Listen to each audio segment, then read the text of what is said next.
Radio Cyclo, la radio 100% vélo. Bonjour à tous, chers auditeurs, chers téléspectateurs de Radio Cyclo, Radio Sport. J'ai le plaisir de recevoir dans notre studio Anthony Olivier. Salut Anthony.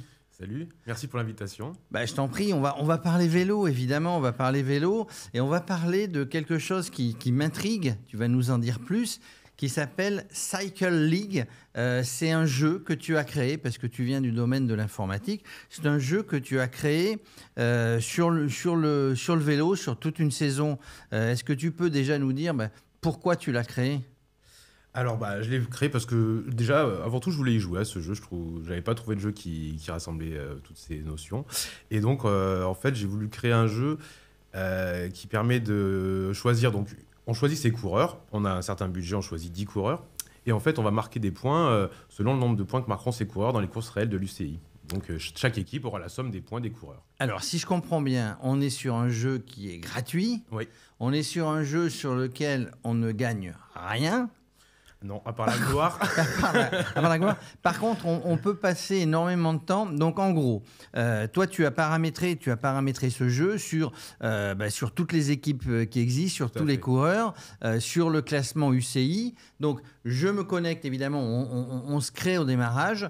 Voilà, je me connecte et la première des choses, c'est que j'achète des coureurs. Voilà. Et j'achète des coureurs pour créer mon équipe, une équipe de 10 coureurs. C'est ça. C'est ça.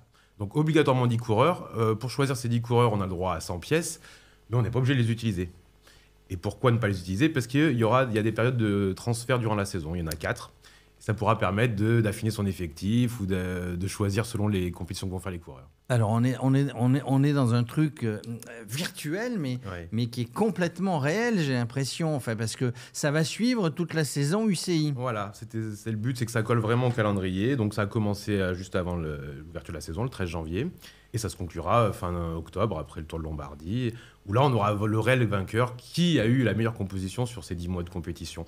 Mais il y a aussi des classements intermédiaires, donc des classements mensuels, et il y a la possibilité d'avoir un classement privé avec ses amis. Donc on peut inviter d'autres joueurs, et s'ils acceptent de devenir vos amis, vous avez un classement ensemble. Voilà. Alors, et qu'est-ce qu'il faut ? Il faut un ordinateur pour créer ou un téléphone pour créer au cycle, donc cycleague.fr. Alors ça on va évidemment l'afficher. Donc j'y vais, j'ai toutes les équipes, les équipes devant moi, j'ai toutes les équipes hors tour ou Continental Pro, et je vais créer comme un petit peu, alors on fait pas de pub, mais les FIFA Pro, les machins, qui existent.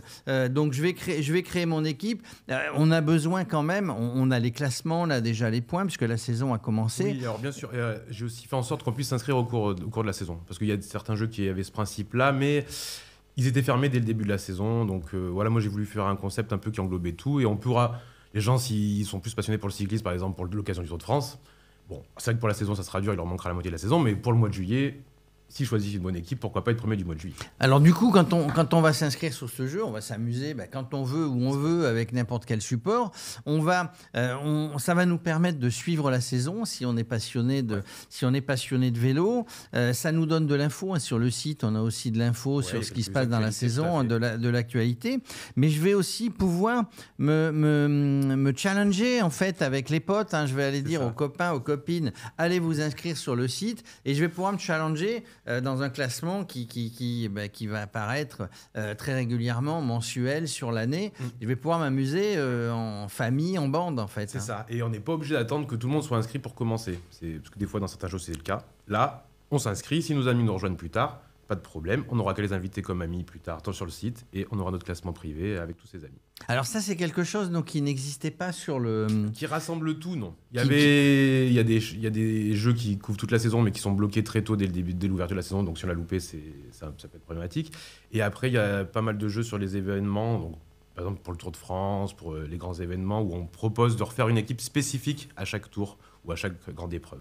Là, l'intérêt, c'est de construire un effectif qui doit être pérenne sur la saison. Mais avec, comme je disais, 4 possibilités de transfert dans la saison, où on pourra changer 4 fois un coureur. Voilà. Alors, est-ce que tu as dit, mais les gens vont aller voir dessus, ils vont aller s'amuser. On peut, donc il y a des périodes de transfert en foot, en rugby, il y en a que 2 par saison. En vélo aussi, il y en a qu'une, un vélo. Oui, mais là, tu as créé. Il y en aura une avant les classiques de printemps, donc à la fin du mois là. Et puis après, avant chaque grand tour. Donc avant le Tour d'Italie, le Tour d'Espagne. D'accord. Alors le premier évidemment, c'est le Tour d'Italie. Ouais. Ensuite, il y a le Giro. Ensuite, il y a le Tour de France. Et on finit, en termes de grand tour, on finit par le Tour d'Espagne. Est-ce que comment tu vois l'évolution? Bon, tu l'as créé, tu testes un peu, tu t'es passionné de vélo. Comment tu vois l'évolution de ce truc-là? C'est qu'à un moment donné, le monde entier joue à ce jeu. Comment ça va se passer? Pourquoi pas? Après, là, pour l'instant, je vois le retour un peu des joueurs. Donc, j'essaie de peaufiner les petits détails pour le rendre de plus en plus accessible et simple d'utilisation. Après, pour les années futures, à voir, on peut modifier des choses. Je verrai. J'y réfléchis. Tu réfléchis, est-ce qu'il y a des coureurs ou des directeurs sportifs qui s'y sont intéressés ou que tu aurais contacté en disant regardez ce que je suis en train de créer? Oui, j'ai contacté pas mal de personnes dans l'univers du cyclisme. Là, pour l'instant, j'ai surtout eu des contacts avec le Paris Cyclisme Olympique, un club de Paris, où ils sont inscrits à peu près une dizaine. Et je les remercie en tout cas. Alors ça a démarré, tout le monde s'amuse, ça a démarré, moi j'ai vu, j'ai été regarder, les gens se challenge encore une fois. Donc du coup, ça a démarré le 13 janvier, il y a déjà, alors il n'y a pas toute la terre entière qui est inscrite, mais il y a déjà pas mal de gens qui sont inscrits. On a à peu près 40-50 joueurs, mais bon, que 30 sélections pour l'instant actives. Donc pour qu'elles soient actives, je rappelle qu'il faut que la compétition soit totale et donc avoir choisi 10 coureurs. Voilà.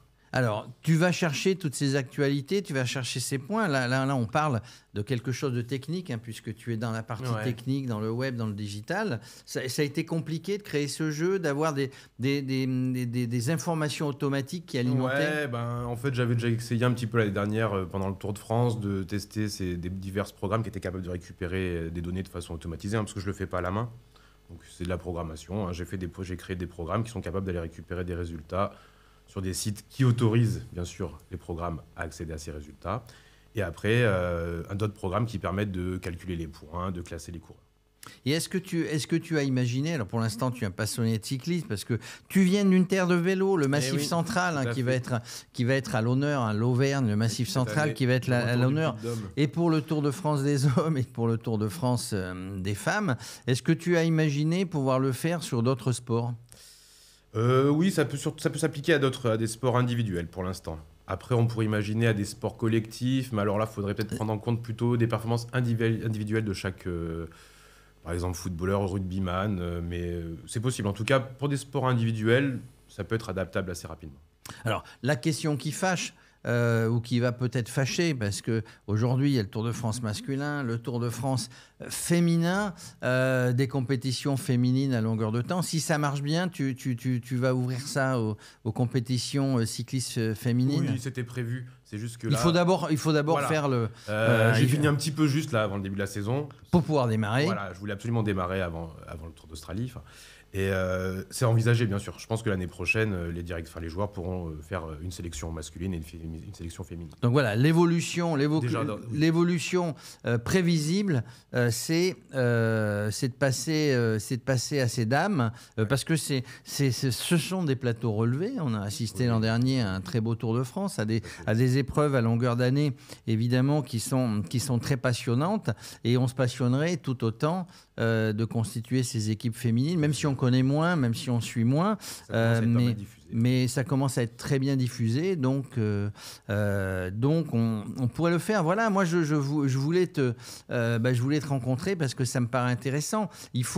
Ça permet en jouant d'apprendre pour des gens, parce que dans les équipes qui sont constituées, dans tous les gens, tu as des cadors, tu as des gens qui connaissent bien, puis des gens qui connaissent des noms comme ça. Donc je trouve que c'est très ludique pour apprendre le vélo et toutes les compétitions vélo qu'il y a dans l'année. Je dirais dans le sens contraire, des gens qui regardent beaucoup de compétitions et qui finalement avaient le plaisir de faire leur pronostic à eux, ou peut-être mais ils peuvent utiliser ces compétences-là, justement, le fait de suivre la saison à ce jeu-là, puisque il y a plusieurs façons d'y jouer. On peut finalement se créer un compte, se connecter, puis revenir qu'une fois par mois ou à la fin de la saison, mais C'est-à-dire qu'on peut jouer sans jouer. En regardant les courses du calendrier, c'est-à-dire qu'une fois, on peut se dire qui c'est que j'ai envie de prendre pour les courses suivantes. Pour les prochains transferts, oui, j'allais dire, une fois qu'on a créé son équipe, on peut laisser dérouler tout seul et regarder à la fin quel est le classement. Alors moi, je vous donne pas mon nom, mais j'ai créé une équipe. Bon, ça sera assez facile à deviner, mais voilà, on peut créer plusieurs équipes si on a envie ou non. Non, c'est une par personne. Une par personne. Donc les adresses mail sont scrutées, machin, ou alors il faudrait avoir plusieurs adresses mail, ou c'est l'adresse IP, tiens, la fameuse adresse IP qui nous a embêtés tout à l'heure avant de... Je ne dévoile pas mes secrets, mais voilà, il n'y a pas de secret. Voilà. En tout cas, on peut s'intéresser au vélo, on peut s'intéresser à toutes les courses qu'il y a à longueur d'année. Après, bon, il y a une coupure dans la saison, évidemment. Est-ce que le championnat du monde sera inclus? Oui, le championnat du monde de vélo. Et l'année olympique 2024, il y aura aussi... je ne sais pas si ça dépend de l'UCI, non? Ça dépend du... Ça donne des points UCI. Des points UCI, je ne sais pas. Bon, enfin, on verra de toute manière. Les Jeux Olympiques, les championnats nationaux, en fait, ça fait pas mal de compétitions et de courses à longueur d'année qui font que on peut s'amuser avec beaucoup de passion sur le vélo. Merci Anthony, Olivier. Donc, tu viens de créer Cycle League. Vous l'écrivez comme vous voulez. Vous verrez, on va faire apparaître un petit lien pour aller sur le site. Je vous encourage tous à venir, à me challenger, parce que j'ai mon équipe. Toi, tu as une équipe aussi, j'imagine. Ouais, voilà, on va se challenger tous en même temps. Merci d'être venu nous présenter sur Radio Cyclo et Radio Sport ce jeu en ligne passionnant pour ceux qui aiment le vélo. Merci Anthony. Merci Jérôme et merci à toutes les équipes de Radio Cyclo. Radio Cyclo, la radio 100% vélo.